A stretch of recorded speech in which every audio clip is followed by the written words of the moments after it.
Chapter 13. "I'd like to have you send that oldest boy of mine on a mission," said banker Parley P. Reed. The bishop was taken completely by surprise at this request. For several days since receiving a phone call from the banker to call at his office, he had been speculating about what Mr. Reed might want to talk about. This strange request was the last thing he had expected. Parley Pratt Reed was the president of the Paris State Bank and its principal stockholder. He was a man of considerable wealth and influence, but it was not known to the bishop or anyone else that he had ever been particularly interested in church activity for himself or family. While Reed lived in Paris, his 25-year-old son operated his father's ranch. Within the confines of the Snowville ward, this arrangement was rather unsatisfactory from a financial standpoint, but it was something for Parley Reed Jr. to do and get him away from Paris, where he was somewhat of an embarrassment to the senior Reed. "I'll have to give this some very serious thought before I can tell you what I think about this proposal," the bishop said. "Junior has a very strange background, and I have some doubts that he would fit into the missionary program." Parley Pratt Reed Jr. was born and raised in Paris. He had attended Fielding High School, had been an average student, had played tackle on the football team, and had been on the wrestling team. He had also played the saxophone in the high school band. Junior was the oldest of the three Reed children and was given more money to spend than any other boy in high school. He had been expelled 3 times because of drinking or trouble with his teachers. Junior hadn't taken much interest in the girls until his 3rd year at Utah State Agricultural College, and it was generally supposed in Paris that he was too fat and lazy to take much interest in girls.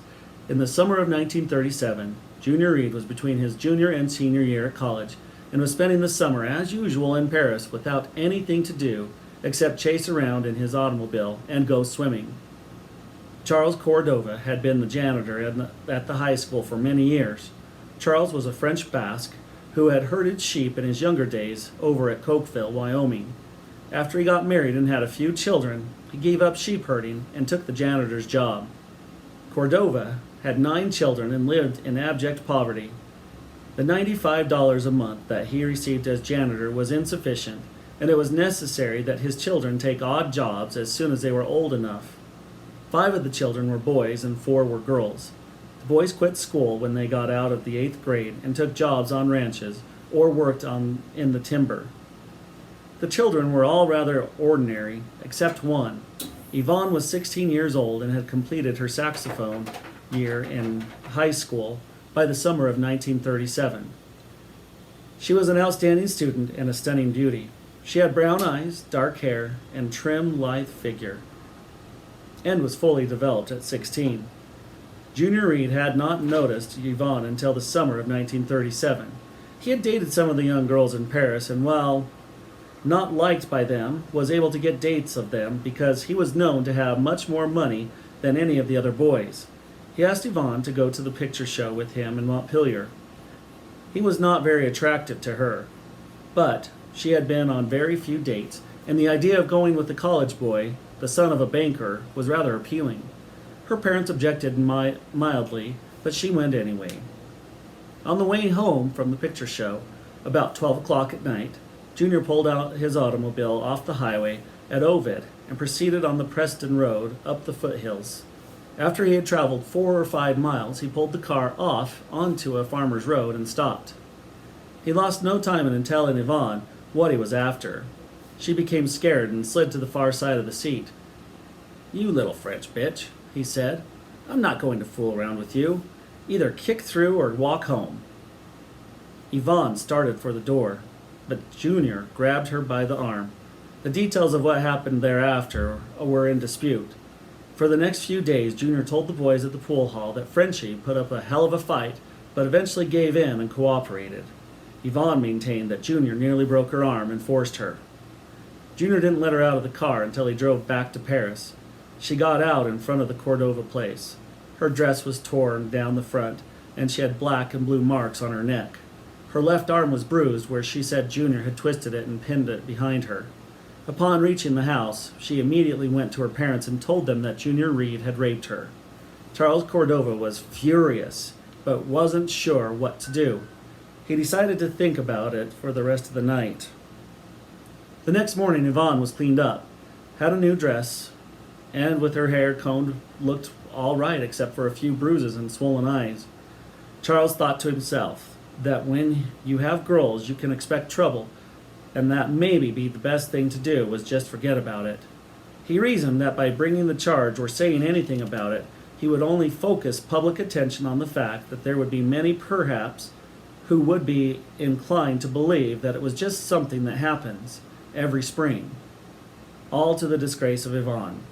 Also, Parley Reed Sr. was on the school board and might figure out some way to fire him from his janitor's job. This was not an easy decision to make, but Cordova reasoned that the whole incident might blow over without any publicity if nothing was said. And this might be better for Yvonne. He didn't feel good about his decision, but decided to live with it. Things didn't work that way, however. Before the week was over, Junior had bragged all over town about what he had done to Yvonne, and the other Cordova children heard about it. The next weekend, Junior was down in front of the Cordova place, trying to get Yvonne to go with him again. She didn't have a chance to refuse because Charles wouldn't let her speak to Junior. Within a few weeks, it was determined that Yvonne was pregnant. Upon receiving this information, Charles went to Parley Reed Sr. and suggested that Yvonne and Junior get married. Parley laughed at Cordova and said, "I won't have any goddamn foreigners in my family. You can get the hell out of my office, and I don't care what happens to that slut of yours. I'm not falling for that kind of racket. She was probably knocked up by one of your damned worthless boys." Charles left the banker's office in a blinding rage. A neighbor told him to see the county attorney, but this was a very unsatisfactory visit. The county attorney said that it could be proved that this expected child was the child of Junior, then Junior could be made to pay for its support and hospital expenses. The attorney said this would be an embarrassing court action, and it might not turn out the way the Cordova family expected. And Cordova would have to dig up $150 to start with. At the urging of his friends, Cordova then inquired if there was a criminal action that could be brought against Junior. The county attorney said that there would be a jury question whether Junior had forced his daughter or whether she had given in, and that the trial would be more embarrassing proceeding than a proceeding would be, and that a jury would probably turn Junior loose because he was from a prominent family. Cordova went back to the county attorney for the third time and told him that friends had advised him he should sign a complaint of statutory rape. Inasmuch as Yvonne was under 18, it wasn't necessary to prove that she was forced, only that Junior had got into her. The attorney said to Charles, "Come back here in my office and we'll settle this thing." Upon reaching the back of the office behind closed doors, the attorney said, "Now, look here, Cordova. I'm not going to fool with this goddamn thing any longer. I'm up for re-election this fall, and you don't need to think that I am going to prosecute the son of a leading citizen in this county. I've tried to discourage you in a polite way, but now you can get the hell out of my office, and I don't give a damn what happens to you or your daughter. Anyway, she's probably fooling around with half the studs in Paris. I don't want you to bother me about this again. Now out." Junior Reed had received word of Cordova's 3 visits to the county attorney's office and was amused. He told the boys down at the pool hall that the attorney had laughed at Cordova and said he didn't have a case.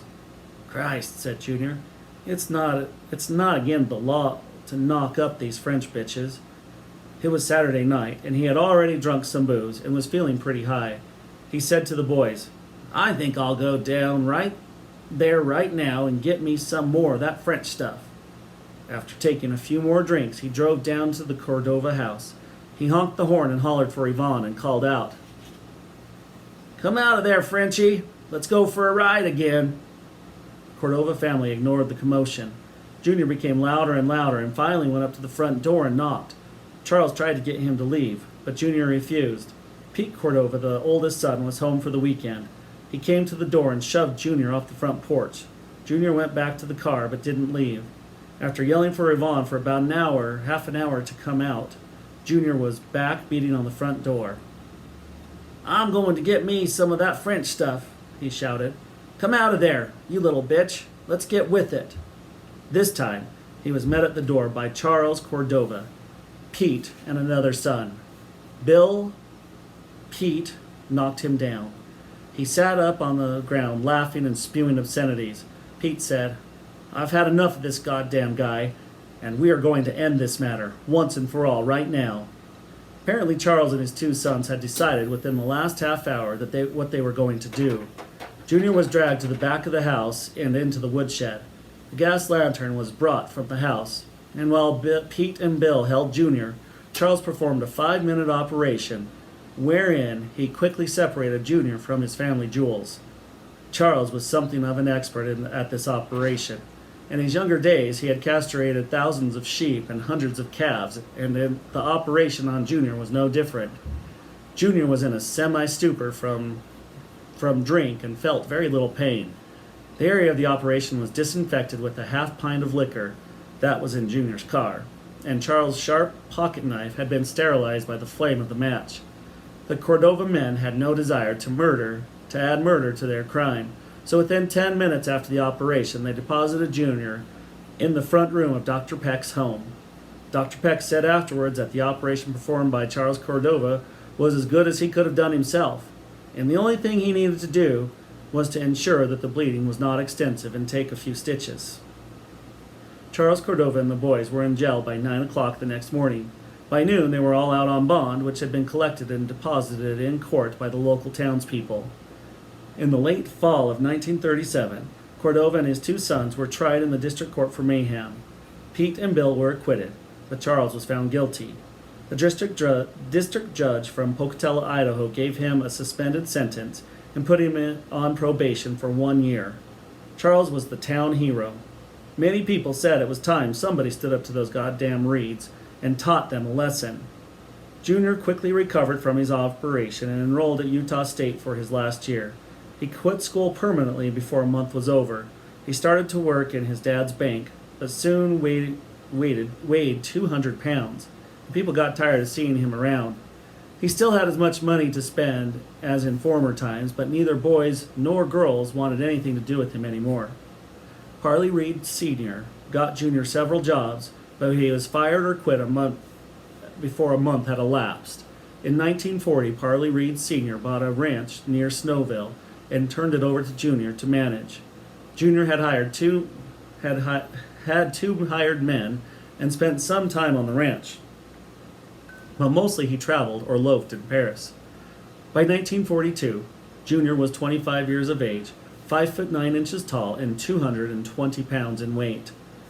The Selective Service judged him unfit for military duty. After thinking over the Reed missionary proposal for about a week, Bishop Jackson concluded that the only purpose in wanting Junior to go on a mission was to try to rehabilitate him in the eyes of the saints in the Bear Lake stake. After the affair with the Cordova family, the townspeople had turned against Junior and even against Parley Reed Sr. Junior was looked upon with contempt. With his fat, sloppy appearance and soprano voice, he had become an oddity and the subject of ridicule. In discussing the matter with his first counselor, Fred L. Calvert, the bishop was partly amused, but mostly angry. He said, "These damn Reeds think that all they need to do now, to be forgiven and rehabilitated, is send this idiot on a mission. They have treated people in this area in a high-handed manner for 30 years and now want to sweep it all under the rug by sending out a missionary." "This is a new twist," said the bishop. "This is the first time I have ever seen a person become a Christian because an old sheep herder with a sharp knife made a soprano out of him. The church often send men out on a mission field to keep them out of jail or reform them. Sometimes they send people out to get away from debts and trouble that they are in at home. But I'm not going to be a party to sending some damned freak out there and bring discredit to the church so we can just try to rehabilitate him."